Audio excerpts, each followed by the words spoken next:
Hoje eu vou te apresentar 4 ações que estão com DataCon abertas agora no mês de junho e quem sabe elas não representem uma oportunidade para você comprar uma ação e já receber aquele dividendozinho legal. Bacana, né? Bom, nesse vídeo eu vou comentar sobre essas ações, vou te contar qual é o meu posicionamento de investidor sobre elas e aí você vai tomar a sua decisão. Bom, se você se interessa por esse tipo de conteúdos, se inscreva aqui no canal, porque é gratuito, cara, você não vai pagar nada e assim você vai receber um aviso quando eu fizer outros vídeos como esse. Bom, vamos lá para a tela do meu computador. E aí é sempre importante a gente fazer esse aviso, né? Olha só, esse vídeo não é nenhuma recomendação nem de compra e nem de venda. Tá aí. Eu não sou analista, cara, eu nem tenho autorização legal para recomendar nada a ninguém. O que eu mostro aqui para você é a minha opinião pessoal de investidor. É o que eu estudei sobre as ações que eu estou pensando em investir ou não. Eu posso estar completamente errado, então tome as suas próprias decisões. Ninguém saberá tomar decisões melhor do que você sobre o seu dinheiro. Bom, mas vamos adiante. Bom, a primeira delas é o Banco do Brasil, né? Olha só, o Banco do Brasil está com DataCon aberta para o dia 12 de junho. Quem adquirir ações no dia 12 de junho já vai receber no dia 30 um dividendo de 0,33 por ação. É um dividendo pequenininho, né, de 0,64%, mas perceba aqui que o Banco do Brasil já pagou e ainda vai pagar diversos dividendos ao longo de 2023. Então, é uma ação que vem distribuindo dividendos extremamente interessantes, né? Então, pode ser uma oportunidade para você adquirir ações aí e já receber esse dividendozinho na conta, né? Olha só aqui o gráfico, né? O gráfico mensal do Banco do Brasil mostra, ó, que desde 2016 o banco vem numa crescente, né? Teve uns momentos aqui de grande alta, depois teve uns momentos aqui, ó, tocando a base de baixo aqui dessa linha, e aí você percebe que o banco está na sua cotação histórica máxima no dia que eu estou gravando esse vídeo. Então isso já acende um sinal de alerta para a gente, né? Poxa, você vai comprar uma ação que está na cotação máxima, será que vale a pena fazer isso? Será que está caro esse banco? Bom, vamos analisar um pouquinho mais, né?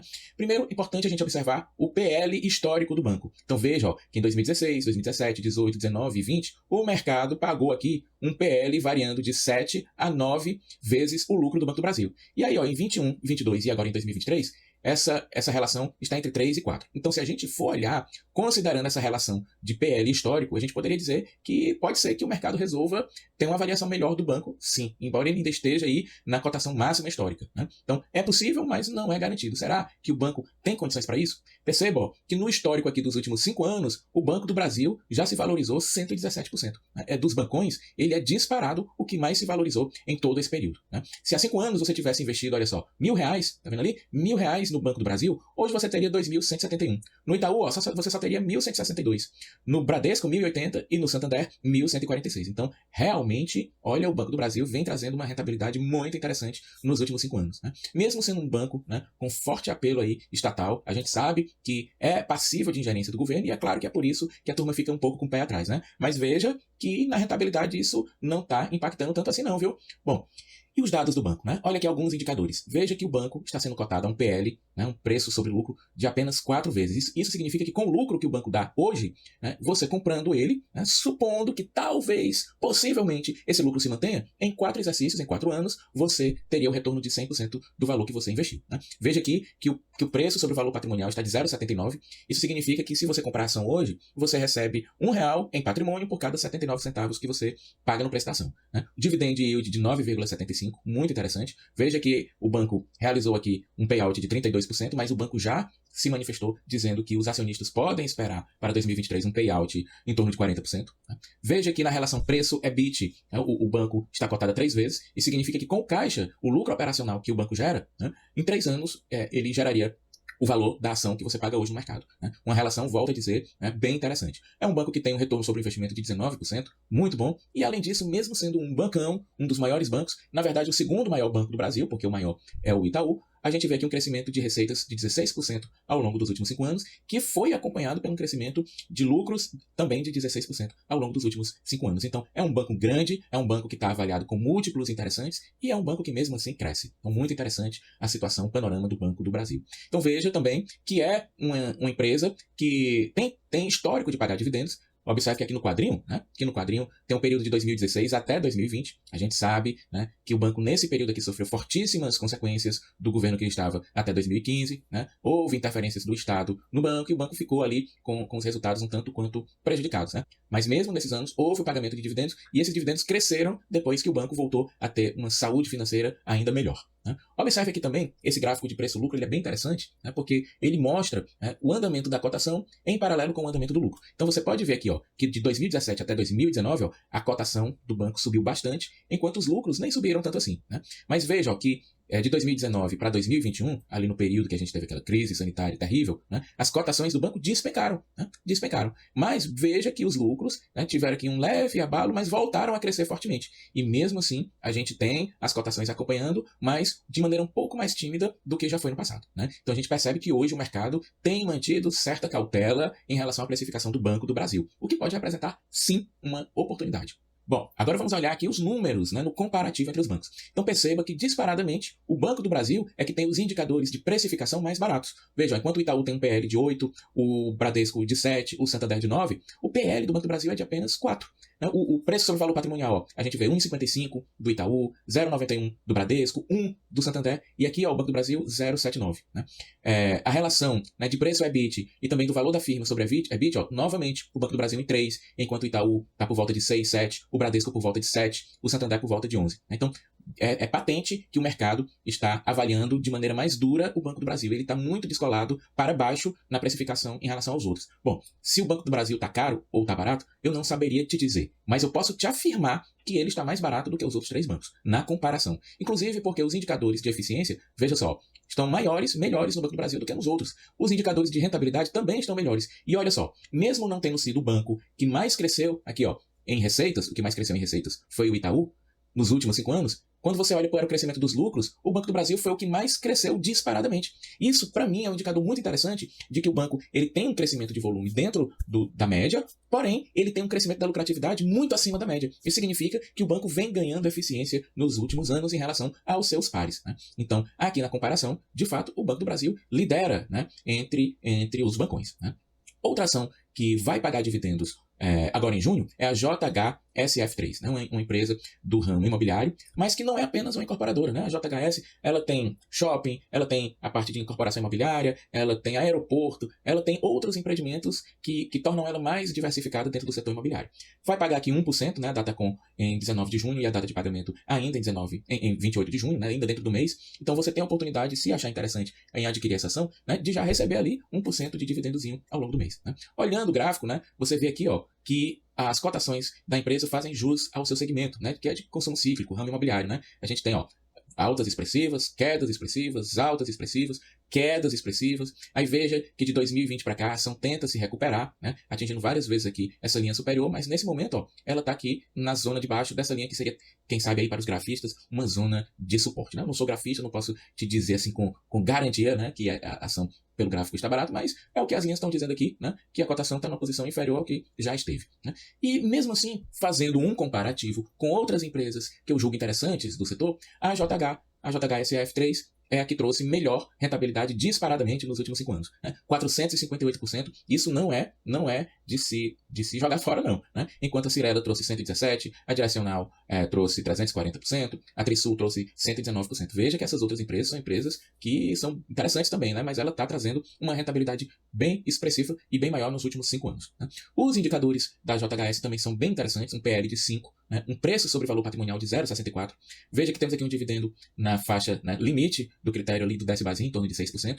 Mas veja, os números da empresa, num período que a gente está vivendo ultimamente, de juros altos, né, de saída de uma crise, né, de uma economia passando por dificuldades, e aí você vê aqui uma empresa dessa trazendo uma margem líquida de 31%, uma margem bruta de 57%, uma margem EBIT de 47%, uma margem EBITDA de 51%, são números extremamente respeitáveis na minha ótica. Né? Uma empresa que está com uma relação preço-EBIT de 3,7, quer dizer, em menos de 4 anos de geração de lucro operacional, o preço da ação se pagaria. Né? É uma ação que traz um retorno sobre investimento de 11%, isso em números atuais, onde a gente tem um impacto violentíssimo contra a empresa dos juros altos, da inflação, né? E da dificuldade da economia crescer.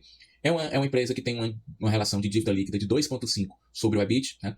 Que não é uma maravilha, mas está ali no limite do razoável, na minha opinião. Né? Veja aqui que a liquidez dela está em 3, né?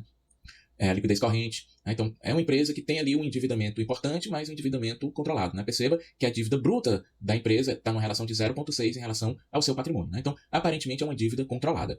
Por outro lado, a gente vê aqui o CAGR de receitas, 29% nos últimos 5 anos, e o CAGR de lucro de 23% ao longo dos últimos 5 anos. Então, é uma empresa que, de fato, está crescendo, né? É uma empresa que, de fato, está crescendo. Eu tenho ela na minha carteira, mas é importante a gente deixar muito claro, né? Não é uma empresa que tem, tradição em pagamento de dividendos. Ela falhou aqui em 2015, 16, 17, 18, deixando muito claro que é uma empresa que se esforça para pagar dividendos. A gente vê aqui que de 2019 até 2023 a gente tem uma linha crescente no pagamento de dividendos, né? Mas a gente vê essa interrupção aqui naquele período de grave crise econômica que teve no Brasil, a empresa sentiu, né? Mesmo assim, é uma empresa que está com um dividendo atual de 6%, e na média dos últimos 5 anos a gente tem aqui 4%. Quer dizer, não é nada espetacular no quesito dividendos. Mas, pelo setor que a empresa atua, pelos desafios que a economia do nosso país trouxe, eu acho muito interessante o esforço que a empresa fez e o resultado que ela conseguiu obter em distribuir esses dividendos aqui. Eu sei que não é fácil nesse setor que ela atua, né? E aí a gente vê, novamente, né, que as cotações seguem os lucros, né? A cotação aqui, caindo na medida em que o lucro foi decrescendo, né? Veja que de 2015 até 2021, os lucros foram crescentes, e aí o que aconteceu? A cotação acompanhou, né? Então veja que o lucro já decresceu um pouquinho, né? Porém, a cotação caiu mais ainda. Então eu vejo que o mercado é conservador, e até com certa razão nesse tipo de empresa aqui, por ser um setor, né, de maior risco na minha visão, né? Mas é uma empresa também que pode ter uma recuperação forte, bem melhor do que algumas outras, quando o juro cair e a economia se recuperar. Veja que é uma empresa que tem crescido em volume. Observe aqui que as receitas dela, em 2019, eram em torno de 500 milhões. Né? E hoje, essa receita já chegou, em 2021, a 2 bilhões. Né? É uma empresa que cresceu muito o seu volume de operações. É certo que o lucro não tem acompanhado exatamente esse volume, né? Mas a gente tem visto uma empresa que lucra, mesmo com um cenário adverso. Bom, no comparativo ali com aquelas outras empresas, muito interessante a posição da JHS também, porque é a empresa que, pelos indicadores de precificação, a gente vê ela aqui, mais baratinha que as outras, né? Enquanto o PL das outras está na base de 9, 11, a gente tem a JHS por um PL de 5. Né? Enquanto a gente vê o preço sobre o valor patrimonial em 2, em 0,74, em 1, o da JHS está 0,64. E aí o que chama atenção também é que são os indicadores de eficiência. Olha que as margens, como são bem mais interessantes, melhores que as outras empresas. Né? E aí, notadamente aqui, um crescimento de receitas. Né? É uma empresa, como eu disse, que diversificou os seus negócios. Hoje ela não tem só mais a unidade de construção de imóveis. Ela tem shopping, ela tem fundo imobiliário, ela tem aeroporto, ela tem uma série de outros negócios. Né? Então é uma empresa que, na minha visão, ela está mais bem posicionada do que as outras. A terceira empresa que eu trago para você aqui é a Ferbasa, FESA 4, que vai pagar 1,53%. Importante observar que a Datacom é hoje. Então, se você está vendo o vídeo de noite, infelizmente, você já perdeu aqui essa possibilidade. Né? Mas é certo que amanhã existe uma grande chance da empresa abrir as cotações já descontando esses 1,53%. Né? Então, olha, você, em tese, né, tem a opção, né, de receber, entre aspas, esse cashback, né, comprando a ação ali no dia 22/6, você já receberia esses 1,53%. Mas é possível, né, que já no dia 8 a ação amanheça com a cotação já descontada desse valor. Então, em vez de pegar, entre aspas, o cashback, você pode pegar, entre aspas, o desconto. Né? Tem gente que procura fazer um trade de dividendos, né? Comprar a ação, né? Esperar ela recuperar esses 1,53 e depois receber o dividendo. Mas olha, essa é uma estratégia que nem sempre funciona, tá? O ideal mesmo é você procurar adquirir ações que você já pretende colocar na sua carteira ou que você já tem e deseja aumentar a sua posição e aproveitar o momento em que ela vai pagar o dividendo para você já aproveitar esse benefício. Né? A estratégia que eu adoto é essa. Né? Bom, a Ferbasa, diferente da JHS e do Banco do Brasil, eu não tenho na minha carteira. Né? Eu, por motivos outros que eu posso apresentar em outro vídeo, prefiro a Gerdau. Né? Mas a Ferbasa tem números impressionantes. Vamos dar uma olhada. Primeiro, nos últimos 5 anos, foi a ação que trouxe mais resultados, 621%, contra 195% da Gerdau, contra 247% da CSN e contra apenas 6% da Uzi Minas. Né? Então a gente vê que na rentabilidade, nos últimos 5 anos, a Ferbasa é um destaque notável nos últimos 5 anos no quesito rentabilidade. Né? Mesmo assim, você vê que no gráfico, ela vinha numa tendência de alta, né? E aqui, de repente, parece que resolveu testar esse suporte aqui. Né? Então, os grafistas podem analisar melhor, mas me parece que talvez ela possa estar oferecendo aqui um ponto de compra pelo gráfico. Né? Volto a dizer, não sou grafista, não posso afirmar que ela realmente vai ficar nessa cotação aqui e depois vai subir. Né? Mas o que o gráfico está dizendo é que tem uma linhazinha aqui que ela está batendo nessa linha. Né? Bom, em relação aos múltiplos da empresa, né? Veja aqui, um PL de 4,5, muito interessante, um preço sobre valor patrimonial de 1,36, interessante também, um dividendo na base de 7%, que não é nada de absurdo, né? Tá numa média razoável, vamos dizer assim, mas veja que as margens, 30% de margem líquida, 42% de margem bruta, 31% de margem EBIT, 35% de margem EBITDA, um preço sobre EBIT de 4 vezes, né? Em 4 exercícios a empresa geraria lucro operacional suficiente para fazer frente ao valor da sua cotação hoje, um retorno sobre investimento de 29%, eu acho muitíssimo interessante. É certo, né, que se trata de uma empresa de commodities, né, e que no último exercício a gente teve um benefício muito grande da cotação dos minérios, especialmente minério de ferro, né, que essa realidade não dura para sempre, o preço dos minérios já caiu, e então é possível que esse retorno venha a cair um pouco também, né? Mas olha só, uma empresa que praticamente não tem dívidas, né? A dívida líquida negativa, quer dizer, ela tem mais dinheiro em caixa do que dívidas, né? Uma relação de dívida sobre patrimônio de 0,1, né? Então quer dizer, a dívida da empresa corresponde a apenas 11% do seu patrimônio, então muito interessante.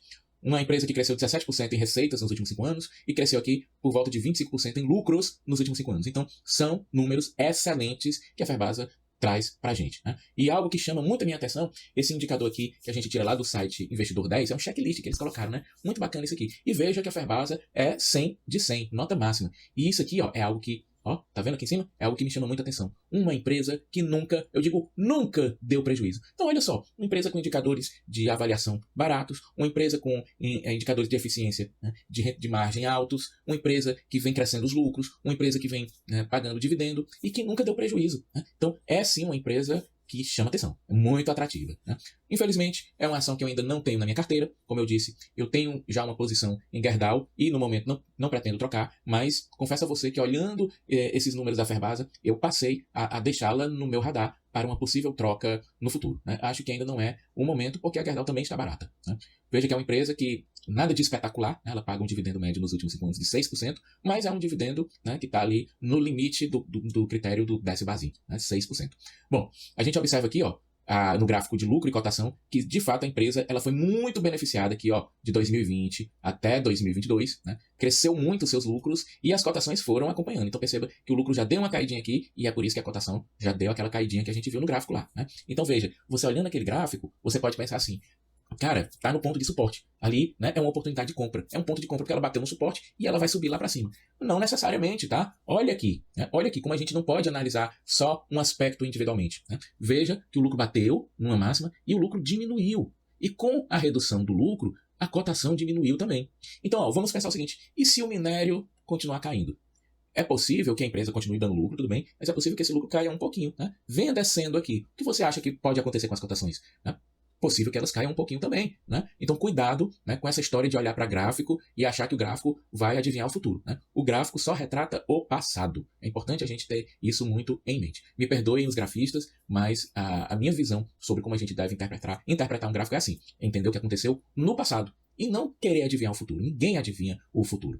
Bom, novamente, veja aqui que é uma empresa que vem crescendo a sua receita fortemente e o lucro deu um salto também acompanhando, né? Então, uma empresa aqui que parece que está bem gerida, bem posicionada.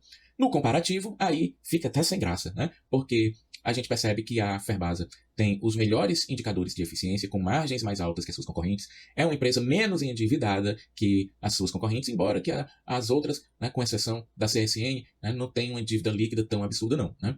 Mas, de qualquer maneira, a Ferbasa tem uma dívida líquida negativa, né? Tem mais caixa do que dívida. E também é uma empresa que tem indicadores de rentabilidade melhores do que as outras três. Então, de fato, né, por isso, chama a minha atenção, é uma empresa que vai ficar no meu radar, né?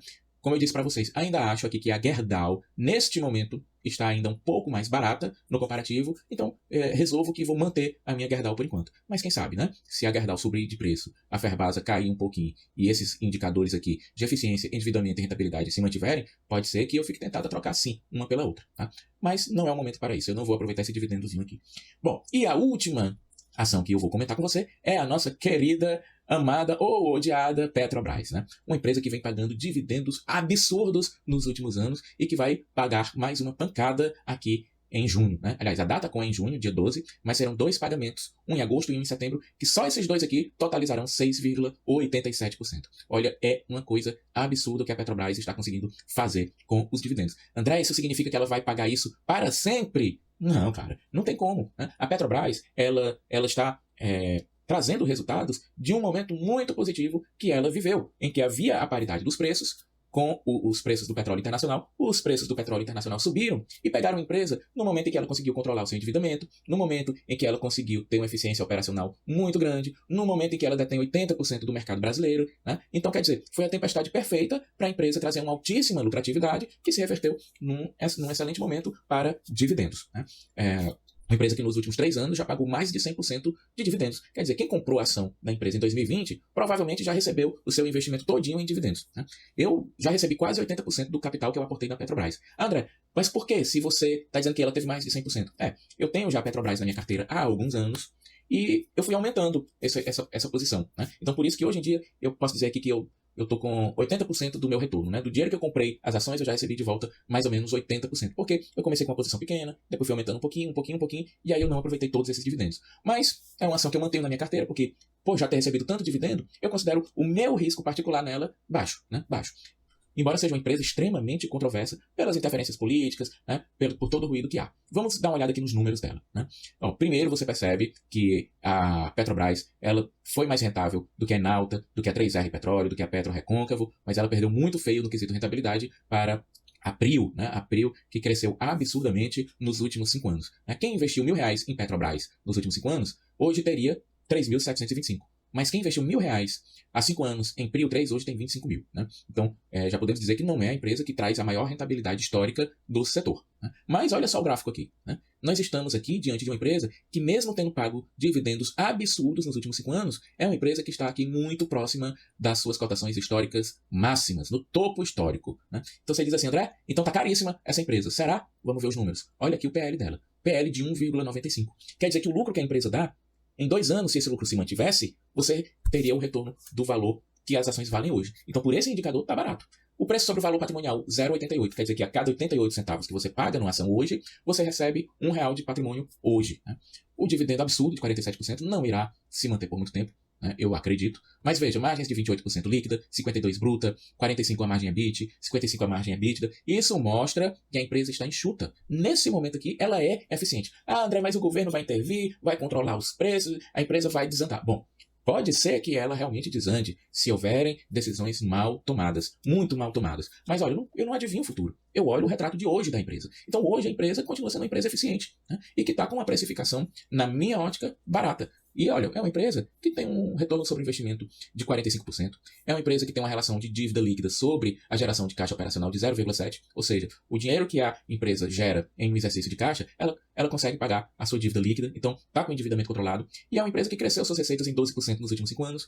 E em 46% ela aumentou seu lucro nos últimos 5 anos. Então, o retrato de hoje é que nós temos uma empresa eficiente, saneada e com uma precificação, na minha ótica, barata. Por isso, eu decidi manter a minha posição na empresa. Com esses dividendos que vão entrar, eu provavelmente vou chegar perto de 100% de dividend yield. Quer dizer, eu vou ter recebido de dividendos praticamente todo o dinheiro que eu investi, né? E aí eu vou analisando como é que a empresa está progredindo ou, como dizem os pessimistas, regredindo, e aí, quem sabe, no futuro eu tomo uma decisão, né? Seja até de aumentar a minha posição ou de me desfazer da empresa, mas nesse momento a minha posição é manter, né? Vou manter na minha carteira, né? E aí perceba que aqui tem um descolamento, tá? Tem um descolamento, porque enquanto você vê que as cotações estão se mantendo estáveis, André, mas você disse que ela está na máxima histórica, né? É porque ela vem pagando dividendos, né? Ela vem pagando dividendos, né? Então veja.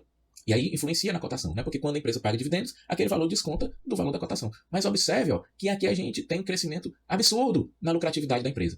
Perceba, que depois daquele período, né, mais tenebroso que a Petrobras passou, foi a empresa mais endividada do mundo, deu prejuízo e tudo mais, ela se recuperou. A partir aqui de 2016 até 2022, ela se recuperou de maneira que, vamos dizer, brilhante, né? E trouxe uma lucratividade violentíssima. Então hoje, perceba que a linha de lucros cruzou para cima a linha de cotação. Então, isso significa, na minha visão, na minha interpretação, que a empresa, ela está um pouco descorrelacionada aqui, né? Em que a cotação ainda não acompanhou totalmente o lucro que a empresa apresentou, né? Bom, e aí a gente vê novamente nesse gráfico o crescimento fortíssimo aqui das receitas, que foi acompanhado pelo crescimento dos lucros, né? Mas no quesito dividendos é importante a gente mencionar que não é uma empresa que tem tradição, né? Veja que em 2007, 8, 9, 10, 11, 12, 13, 14, 15, aliás, até 2014, minto, a empresa tinha o histórico de pagar dividendos, mas era pouquinho, né? Era pouquinho. Aí ela ficou 2015, 2016, 2017 sem pagar nada, 2020 não pagou nada, né? E aí, ó, em 2021 é que a gente teve os dividendos absurdos que a gente testemunha hoje. Veja, ó, que antigamente, ó, os dividendos eram ali 4%, 5%, 9%, 3%, né? E de repente a gente teve aqui, ó, 19%, 60 e tantos por cento, 40 e tantos por cento. Então veja, ó, foi mais de 100% de retorno em dividendos em apenas 3 anos, né? Isso aqui, para quem já tinha a Petrobras na carteira, foi magnífico, né? O investidor conseguiu, né, ter um excelente retorno sobre o preço que pagou pelas suas ações em dividendos. Mas a gente não pode esperar que isso se repita. Até porque não era a tradição da empresa, ó, veja bem, pagar um payout alto, né? Perceba aqui que o payout da companhia, antes, até 2013, era ali por volta de 40%. Depois, no período da crise, foi a zero. E hoje a gente está tendo payouts reais em torno de 140%, cento e tantos por cento. Isso não vai se manter por muito tempo. Eu acredito, né? Olha, acredito, não posso afirmar, não há provas disso, né? Mas eu acredito que a empresa vai continuar assim pagando dividendos. Esses dividendos provavelmente vão reduzir em volume, mas eles vão continuar existindo até porque o maior acionista da Petrobras é o governo brasileiro, é o povo brasileiro. E a gente sabe que o Estado, né, aprovou um arcabouço fiscal, a gente sabe que as despesas vão aumentar e que as receitas têm que aumentar também. Então o governo vai precisar desse dividendozinho aí que a Petrobras entrega. Por isso eu acredito que a interferência política tão falada, se ela realmente trouxer um impacto para a empresa, talvez não seja um impacto tão bruto nos dividendos. Ah, André, mas o dividendo provavelmente vai diminuir. Cara, tem que diminuir. Né? Tem que diminuir. Não é sustentável que uma empresa fique pagando em dividendos valores maiores do que o lucro que ela tem. Né? Então, é certo que foi um momento que propiciou isso, mas a Petrobras ela vai fazer outros investimentos, o preço do petróleo vai variar, então eu acredito que ela vai continuar pagando dividendos, mas em números, vamos dizer assim, mais sustentáveis, menores. Né? De quanto, André? Não faço a menor ideia. Vou pagar para ver. Tá? Aqui no comparativo com as empresas, perceba aqui, ó, né, que a Petrobras tem indicadores de precificação melhores do que as suas pares, vamos dizer assim, né? Se bem que eu não posso nem chamar de pares, porque nesse mercado brasileiro a Petrobras tem 80%, né? Então ela é o formador de mercado, vamos dizer assim. Mesmo assim, ela está mais barata nos indicadores aqui do que as outras empresas, né? E nos indicadores de rentabilidade ela se destaca, né? Ela se destaca. E aí é importante mencionar que mesmo sendo uma empresa muito maior do que as outras, ela tem uma taxa de crescimento aqui, ó, em torno de 17% nos últimos 5 anos, o que, na minha visão, é bastante interessante para uma empresa que já é enorme, né? Bom, então aqui a gente chega às nossas conclusões, né? Primeiro, não vale a pena fazer trade de dividendos, né? Todas as informações que eu trouxe aqui foi para mostrar para você que você pode decidir investir nessas empresas pensando no longo prazo. Pode ser que valha a pena ou não, esse juízo é seu, tá? Mas essa ideia de, eu vou comprar a ação, vou receber o dividendo e depois eu vou vender, não existe nenhuma evidência que possa garantir que você seja bem sucedido nisso, né? E outra coisa, cara, você não vai ficar rico ganhando dividendos de 1% aqui, de 0,67 ali, de 1,5 ali. Não, você vai ficar rico se você comprar ações de boas empresas, se essas empresas forem bem administradas e gerem lucros crescentes e constantes ao longo dos anos. Você viu que teve empresa ali que cresceu 600%, 400% nos últimos 5 anos. É esse dinheiro aí que pode enriquecer a sua vida. Tá? É esse crescimento que pode enriquecer a sua vida. Então, se você comprar uma ação dessas, se você resolver comprar, compre e guarde. É esse o conselho que eu sinto à vontade. Né? Agora, claro, né? Se você já tem uma ação dessas, ou você já está querendo comprá-la, pode ser que esse momento de dividendo seja interessante, né? Porque aí é uma forma de você já comprar a ação que você já quer, né? E aí, já tem uma Datacom ali engatilhada, você já receberia, entre aspas, né, um cashbackzinho, né? Que é esse dividendozinho que já está programado. Né? E aí isso reduziria, né, o seu custo, né? Você compra por um valor X e já recebe um trocadinho ali de dividendo, né, que lhe permite investir nessa mesma empresa ou em outras empresas. Né? Então, eu espero que esse vídeo tenha ajudado você a tomar boas decisões, a fazer um juízo mais ponderado, mais racional sobre as suas decisões de compra ou de venda, mas eu quero saber, quais são essas ações aqui que você tem na sua carteira? E você pretende comprar alguma delas agora em junho? Ou você está vendendo, hein? Me conta aí que eu quero saber. Um grande abraço e até o próximo vídeo.